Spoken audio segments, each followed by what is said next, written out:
right, Sagittarius, let's take a look at our tarot reading for Gemini season. Check your sun, moon, rising, maybe all 12 if you would like to, and hit subscribe if you're not already following me. So for Sagittarius, Gemini is our sister sign. So this is the sign that is across the zodiac wheel from us. And there's going to be a lot of activity actually going on in Gemini during this time. And that usually means that we're going to be faced with having to make decisions when we have that stuff happening across the way from us. It's like other people come in and we have to make decisions, or we're put in a situation where we have to make decisions. So let's see what happens here. Let's see what we got for Sagittarius during Gemini season. Sagittarius. Oh, during Gemini season we got two. Yeah. How come Scorpio got a better one than we did? We've got Nine of Swords and Ace of Wands here, okay? That actually kind of tracks a little bit here. So there is this like new, fiery, passionate, we all know that, well, we don't all. That Ace of Wands can be a little bit of, hey, you want to go have a good time type of energy, you know? It's that kind of wand, you know? But that Nine of Swords might be triggering some trauma. It might be bringing up some old nightmares and triggering some drama or some like depression, anxiety. So yeah, there might be an offer of having some fun here, but it might not be for your best interest, okay? It might be triggering some stuff for you. Something unexpected during Gemini season. That's actually exactly what happened to me the last time Jupiter was in Gemini. I'm just throwing that out there. And I am a Sagittarius. Okay. Something unexpected. We've got Knight of Cups. I call him Captain Save-A-Ho because he is a jerk. He will come in very lovey-dovey. Oh, I love you. Love bombing. Blah, blah, blah. And then disappeared just as quickly as he came in, which explains why we have this Nine of Swords going on with that Ace of Wands. Okay, so keep an eye out for that one. Make sure that you're not, getting sucked into the gifts and the sweetness and all of that. Slow your roll. If it's worth it, then they can slow down too. Okay, if that's what they really want. I just forgot what the next one is. How to stay grounded. How to stay grounded. Got High Priestess. Listen to your intuition. Really listen to your intuition. Now, let me show you here. They're facing each other. Your intuition is going to be telling you about this person. Okay? And remember, this does not necessarily have to be romantic. This can be friendship. It can be business partnership. But it is interaction with other people. Okay? But make sure you are listening to your intuition because it will not steer you wrong in this situation. So, an important emotion for Sagittarius during Gemini season. Fool. Oh, I'm going to pull some clarifiers for this one. So, an important emotion, I mean, you're taking a leap of faith here, right? Actually, you know what? I'm going to keep going and read all these together. Because it could be possible that your intuition is telling you that nightmare and trauma that's being triggered by that Ace of Wands, it could just be trauma and not intuition. So, let's see here. We might be taking a leap of faith. Something that will inspire during Gemini season is something that will inspire. Something that will inspire Sagittarius. Temperance. That is our card right there. That balance, that emotional grounding. So Temperance is the card that is like between a rock and a hard space, and you've really got to figure out how to, woosah, so that you can get through it. Okay. Now, it doesn't necessarily mean that, there's going to be something ugly on the other side of it, but this is what comes after the ugly. Okay. So you've gone through a lot, dealt with a lot of stuff, and now we're kind of, all right, we can do this. I'm in a good place now. I can start actually taking care of myself, taking care of others, doing what I need to do for myself, because you've got yourself in this much more just grounded state. It's also the card of transmutation, right? So you're taking these emotions and you're turning it into something very fun, fiery, and passionate. So just keep that in mind. And I think there's something really inspirational here. Ooh, that's a lot of majors. There's something inspirational in being able to find that balance. I've always thought it's weird that Temperance is the Sagittarius card, because we are kind of all over the place. And Temperance is very in between the energy. Well, I guess that does make sense, right? Very in between the energies. So finding that balance and that in-between space is really going to be helpful in helping you understand that you've made it further than maybe you thought you did. Okay. Spirit guides speaking to you. Our spirit guides speaking to Sagittarius. Spirit guides speaking to Sagittarius. I'm only taking the one. Of course, it's the stupid King of Wands. Why do I have a sneaking suspicion that whoever's coming in with this cup and this wand is a little bit arrogant? Has a little bit of a playboy energy. Very fun, very fiery, but also very grounded and very mature. But also big ego, okay? Listen to this person. Listen to what they have to say. There's something about, this is spirit guides speaking, so this could be something that they say, a conversation you have with them could be triggering something for you.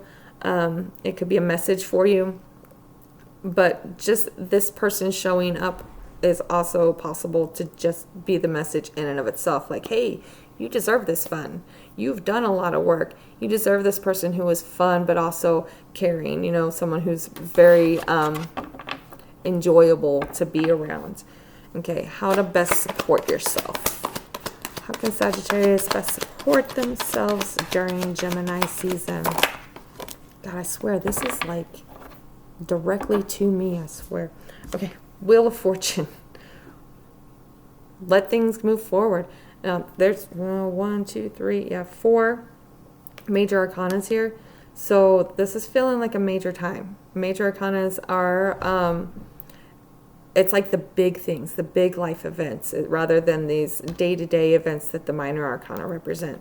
So there's something major happening during this time. It feels a little crossroadsy, like things are closing out, things are moving forward, right? So best support yourself. Let the wheel turn. Don't try to stop that wheel from going forward. And then on the bottom here, we have 7 of Pentacles. So you've done a lot of work. You've seen a lot of stuff grow. And now you're in a space where you might still need to make a few adjustments to keep it growing. But you're in a good space, really. All right. I am going to, pull some clarifiers for the Ace of Wands and 9 of Swords. I feel like I already know what's coming here. Okay. Ace of Wands and 9 of Swords. 1, 2, let's see. Got, come on now. 3 of Swords and 8 of Pentacles. So you have worked on your broken heart. Okay, let's get one more. Yeah, that tracks. Okay, one more. And the shadow side. Okay, yeah, you've done the shadow work. You've put in the time. You've faced your fears. You have really worked on all of the heartache from the past. Like, you sat down. Like, I feel like you actually sat down with a notebook or something and just wrote your stuff down. And you've really gotten through it. You've done the work. And that's bringing this Ace of Wands in. But I don't care how much you've healed. If you have trauma issues, there's always going to be trauma triggers, right? There's always going to be something in the back of your head going, wait a minute, is this person being honest with me? Are they treating me right? Are they manipulating me? That's always going to be there. And I think that's why we're seeing that 9 of Swords showing up. Literally, it showed up behind the Ace of Swords, right? So, or the Ace of Wands. So it's like there's a lingering fear of this Ace of Wands behind that, So, but because everything else here is actually really, really nice. So you've done the work, but you have been distracted for quite some time, okay? Make sure that you're not intentionally staying distracted so that you don't let this stuff come in. Okay? Be open to it. So I guess the Knight of Cups wasn't as shady as I thought. Maybe it really is just a romantic offer. Maybe it is somebody who really does want to come in and sweep you off your feet. Kind of looks like that might be the case here. But okay. What is influencing Sagittarius during Gemini season? What is influencing Sagittarius during Gemini season? What's influencing Sagittarius during Gemini season? We've got haunted. Your past, right? Right? The past is like lingering back there, and it's kind of got you like, I don't know. Do I take this? Do I run away from this? What do I do? Right? That's why we have this whole, the priestess, high priestess in how to stay grounded, right? Listen to your intuition, okay? And then your advice. This advice for Sagittarius during Gemini season. What is the advice? All right, we got a couple of them right here. And I already had these come out with Scorpio, folks. All right, we got transformation and black cat. So, obviously, allow the changes to happen. Transformation's pretty straightforward there. This black cat one, God, I just read this. Give me 1 second. All right, so black cat here. So we've got the transformation card as advice, but we also have the black cat. So this is all about like letting those changes happen, being open to the changes and the transformations, but make sure you are still maintaining your boundaries. Don't fall into a little puddle and act like you never learned a boundary before. Okay, so make sure that you know when to say no, you know where those boundaries are.